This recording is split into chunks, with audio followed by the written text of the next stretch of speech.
In July 2012, Dr. Steve Mann was allegedly assaulted in a Paris branch of McDonald's. What made this case unusual was the assault was sparked by a computer vision system physically attached to Mann's skull, a physical augmentation that others purportedly took exception to. Mann developed his iTap in 1999 as a computer-augmented extension to his eye, allowing him to both record what he was seeing and to project information directly into his right eye. In many ways, it was a precursor to Google Glass, but with one important difference. The iTap was physically attached to his head and could not be removed without special tools. In the incident that Mann describes on his blog, a McDonald's employee attempted to physically pull the iTap off his head, damaging it in the process and causing considerable personal distress. While the details of the case remain uncertain, it stands as one of the first documented incidences of possible discrimination against someone with an intentional body augmentation that, because of its nature, led to a perceived threat to someone else. Although in this case, whether that perceived threat was to privacy, normalcy, or something else is unclear.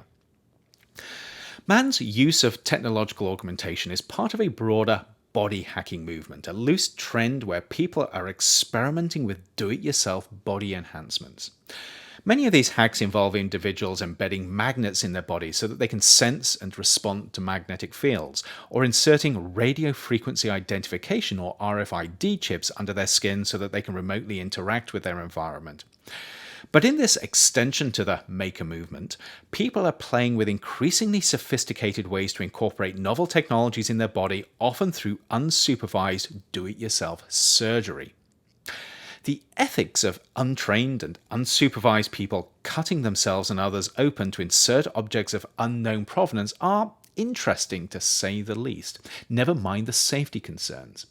However, this movement provides some indications as to where human enhancement may be heading and some of the bumps in the road that it may encounter on the way. It's also an early step towards a future that echoes the one we're introduced to in Ghost in the Shell, where the lines are increasingly blurred between our biological and our technological selves. To some at least, this is seen as part of our evolutionary development, although it should be said that it's a stretch to think that using our intellect to merge our bodies with machines is directly equatable to biological natural selection.